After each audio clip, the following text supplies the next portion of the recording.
इतने बड़ा भगवान का अवतार लेकर के प्रभु ने हिरण्याक्ष का उद्धार किया। हिरण्याक्ष के भाई हिरण्यकशिपु ने मंदराचल पर्वत के ऊपर जा घोर तपस्या करना आरंभ किया। सतेपे मंदरद्रोण्याम तप परम दारुणम ऊर्ध्वबाहुर नभो दृष्टि, दोनों हाथों को ऊपर उठा लिया और आकाश में दृष्टि को एकाग्र कर लिया। इतना निश्चल होकर के तप किया, वन्य चींटियां उनके शरीर का मांस नोच नोच करके ले जाने लगी। बाम भी उनके ऊपर बन गया, मस्तक में से ज्वालाएं निकलने लगी। आखिर ब्रह्मा जी को प्रकट होना पड़ा। उत्तिष्ठोत्तिष्ठ भद्रन्ते तपस्सिद्धोऽसि काश्यप वरदोहम अनुप्राप्तो व्रियताम ईप्सितो। ब्रह्मा जी ने कमंडलू से जल लेकर के उसके अत्यंत कृष्ण शरीर के ऊपर ऐसा छिड़का, वह दिव्य बलवान युवक पुनः बन गया। और वरदानों में वह दिन में नहीं मारा जाऊं, रात्रि में नहीं मारा जाऊं, भीतर नहीं मारा जाऊं, बाहर नहीं मारा जाऊं, नीचे नहीं मारा जाऊं, ऊपर नहीं मारा जाऊं, आपके द्वारा निर्मित किसी प्राणी से नहीं मारा जाऊं, किसी भी शस्त्र से नहीं मारा जाऊं, ऐसे नहीं वैसे नहीं, बहुत सारे वरदान उसने प्राप्त कर लिए। दुर्लभ वरों को प्राप्त करने के उपरांत अत्यंत बलवान होकर के वह स्वयं सबके ऊपर अत्याचार करने लगा। देवराज इंद्र के सिंहासन को उसने छीन लिया। देवराज इंद्र को सिंहासन छोड़ करके भागना पड़ा। सारे देवता हड़कंप मचने के कारण भगवान नारायण के पास जा प्रार्थना करते हैं। भगवान नारायण ने कहा मैं कुछ नहीं कर सकता। उसने तब किया है भाई, हरेक को अपने कर्म का फल तो मिलना ही है। कालम तावत प्रतीक्षत, आप प्रतीक्षा करो। भगवान सुखदेव जी महाराज वर्णन करते हैं, राजन हिरण्यकशिपु की कयाधु नामक की पत्नी से 4 पुत्र हुए, रात, सौरात, अनुरात और प्रहलाद। प्रहलाद जी महाराज आयु में सबसे छोटे हैं, गुणों में सबसे बड़े हैं, निसर्गता वे भगवान के भक्त हैं। हिरण्यकशिपु ने एक दिन प्रहलाद से पूछा, बेटा क्या पढ़ते हो तुम, पढ़ाई में तुम्हें क्या अच्छा लगता है? एकदम से बोल गए प्रहलाद जी महाराज, पिताजी मुझे तो है ना बस भगवान की भक्ति करना यही सबसे अच्छा लगता है। तत्साधु मन्ये सुरवर्य देहिनाम सदा समुद्विग्न धियाम सद्गृहात् हित्वात्मपातम गृहमंधकूपम वनंगतो यद हरिमाश्रयेत। जिस नारायण ने मेरे भाई का वध किया उसकी भक्ति करने की बात ये मेरा बेटा मेरे घर में करता है। चिढ़ करके हिरण्यकशिपु ने अध्यापकों को बुलाया, धमका दिया। अध्यापकों ने कहा नहीं नहीं, हमने धर्म वरम कुछ भी नहीं पढ़ाया है, हम तो वही पढ़ाते हैं जो आपकी आज्ञा है। ईट ड्रिंक एंड बी मेरी, खाओ पियो मौज करो। असुर विद्या।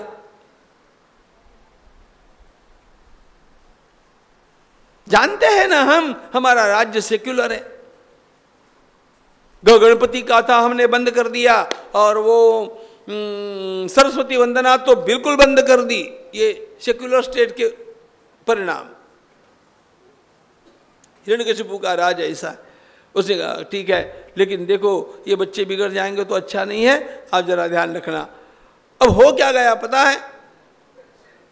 कुछ दिनों के बाद पुनः हिरण्यकशिपु ने पूछा, बेटे आजकल क्या चला है पढ़ाई में? तो प्रहलाद ने कहा, पिताजी है ना, मुझे तो सारी पढ़ाई में सबसे अच्छी बात एक ही लगती है, भगवान की कथा रोज सुननी चाहिए, भगवान के नाम का कीर्तन करना चाहिए और एकांत में भगवान का स्मरण करना चाहिए और भगवान का पूजन करना चाहिए और अपने को भगवान का दास मानना चाहिए और अपने को भगवान का सखा भी मानना।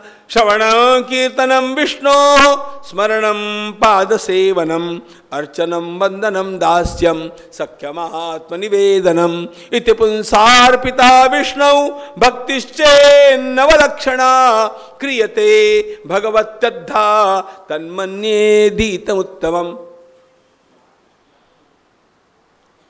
प्राय लोगों को ऐसे लगता है कि प्रहलाद जी का यह बोलना भक्ति के लिए है, केवल भक्ति की बात नहीं है। प्रहलाद जी का टॉपिक क्या है? तन्मन्ये अधीतम उत्तमम, प्लेस ऑफ भक्ति इन सिस्टम ऑफ एजुकेशन, यह प्रहलाद जी का टॉपिक है। जिस शिक्षा में भगवान की भक्ति की बात नहीं, वो शिक्षा मनुष्य को राक्षस बनाएगी। शिक्षा तो शिक्षा है, शिक्षा तो होनी चाहिए, लेकिन भक्ति का संस्कार अंतःकरण के ऊपर नहीं हुआ तो वह शिक्षा निर्माण क्या करेगी? मेरा जीवन मेरे लिए, मैं बस, मेरी मैडम है, 2 बच्चे हैं, बस बस, और क्या करना है? और यह पशु का जीवन हो गया जी। मनुष्य का जीवन केवल अपने लिए जीने में नहीं है, उसकी सार्थकता नहीं है। जीवन की सार्थकता इसमें है कि हम अपने जीवन को इस ढंग से जिए कि हमारे जीवन के चलते चलते अन्य अनेक लोग, अधिक से अधिक लोग सुखी हो जाए। आपल्या पुरुषार्थ वैभवे सकळास सुखी करा। We must live for others. भक्ति का मूल मंत्र यह है, और इसीलिए भक्ति में अंतिम भक्ति कौन सी है? आत्मनिवेदनम। आत्मनिवेदन का अर्थ है सर्वस्व समर्पणम। अब हिरण्यकशिपु कैसे मानता? उसने तो चिढ़ करके जल्लादों को बुलाया, सारे प्रकार के हथकंडों से प्रहलाद जी को मरवाने का प्रयास किया। तलवारें फूलों के हार बन गई, पहाड़ी के ऊपर से फेंक दिया, पता नहीं किसने झेल लिया। भूखा रख करके देखा, कुछ भी नहीं हुआ। जहर पिलाया, पी गए। हाथी कुचलने के लिए लाए गए, हाथी सेवा करने लग गए, मरता ही नहीं है। सत्य मरता नहीं है। पापी शासन चाहे जैसा काम करे, सत्य नहीं मरता है, ध्यान रखना।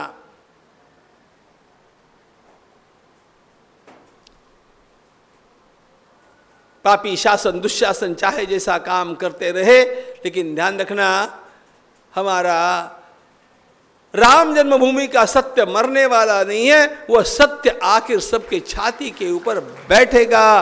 मंदिर भव्य बनाएंगे, मंदिर वही बनाएंगे, वो तो बन करके रहेगा। हमारे सारे कार सेवक जिन्होंने अपने जीवन को वहां पर होम दिया, जिस स्वप्न को लेकर के हमारे महामना भारतात्मा श्रद्धेय अशोक जी गए,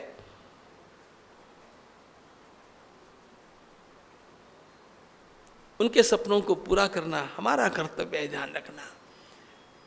क्योंकि यह केवल माननीय अशोक जी सिंघल का सपना नहीं, यह सपना हमारे आचार्यों का, संतों का, पीढ़ियों का, वीरों का, वीरांगनाओं का और भारत माता का सपना है कि एक बार फिर वहां पर भगवान श्री राम का मंदिर खड़ा हो जाए।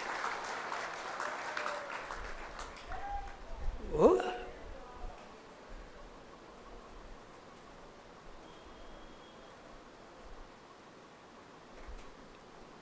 और जितना जितना आप इन एकल विद्यालयों को बल देंगे और इसके लिए दान की थैलियां खोल करके इनको प्रभुत सहयोग देंगे, ध्यान रखना, उतना उतना भारत माता का ललाट अधिकाधिक तेजस्वी होता हुआ आपको संसार में दिखेगा। ये एकल अभियान सामान्य अभियान नहीं, यह अद्वितीय अद्भुत अभियान है।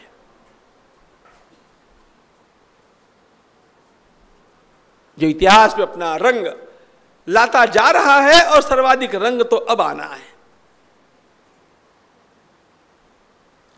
सारे प्रकार कर लिए हिरण्यकशिपु ने, प्रहलाद जी मरते ही नहीं है। आखिर हैरान होकर के अध्यापकों के कहने पर छात्रावास में भेज दिया। छात्रावास के बालकों को भी प्रहलाद जी जहां जाते हैं भक्ति सिखाते हैं। बालकों को भगवान का महत्व बतलाते हुए, भगवान की कहानियां सुनाते हुए, भगवान का भजन जब एक दिन वे करवा रहे थे, चंडामर्क ने देखा तो तोबा चिल्ला करके आकर के कहा, आपके बेटे ने तो पूरी पाठशाला बिगाड़ दी। प्रहलाद जी को बुलाया गया। चिढ़ करके हिरण्यकशिपु ने पूछा, अरे पागल, किसके बल पर तुम ये सब कर? प्रहलाद जी ने कहा, पिताजी संसार में जो भी बल है वो एक परमात्मा का बल है। पिताजी मेरे भीतर, आपके भीतर, सबके भीतर सारा बल एक परमात्मा का। न केवलम में भवतश्चराजन सवै बलम बलिनां चापरे। उसका नाम मतलब मैं बोलता हूं। प्रहलाद जी ने कहा, पिताजी उन्हीं का नाम लेने से तो जीव का कल्याण है। हमने तो सुना आपने बहुत बड़ा तप किया था ठाकुर की कृपा प्राप्त करने के लिए, तो पिताजी तप भी नहीं करना पड़ता, केवल प्रेम से नाम ही ले लिया। तुम देखो वो है कहां रे? परमात्मा तो चराचर में है, इस खम्भे में भी है, जो चराचर में विराजमान है, स्तंभ में कैसे नहीं होगा?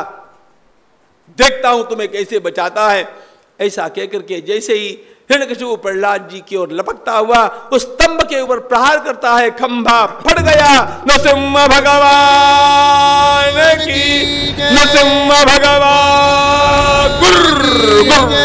भीषण ध्वनि करते हुए भगवान का ऐसा प्राकट्य हुआ।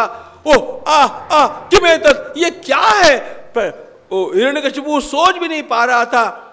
दौड़ा सही, जैसे एक अजगर चूहे को पकड़ ले वैसे पकड़ लिया प्रभु ने, उठा करके ले चले। दिन नहीं था, रात्रि नहीं थी, सायंकाल की बेला, भीतर नहीं बाहर नहीं, दहली के ऊपर नीचे नहीं, ऊपर नहीं, गोदी में सुलाकर किसी भी शस्त्र से नहीं, अपने नाखूनों से उस पापी के उदर को चीर डाला। नृसिंह भगवान की जय। All the terms kept and yet the villain killed। बावले लोगों को लगता है कि बुद्धि के बल पर भगवान को जीतेंगे, संभव नहीं। भगवान को जीता जा सकता है भक्ति के बल पर। कैसे जीता प्रहलाद ने? भक्ति के बल पर श्री भगवान को।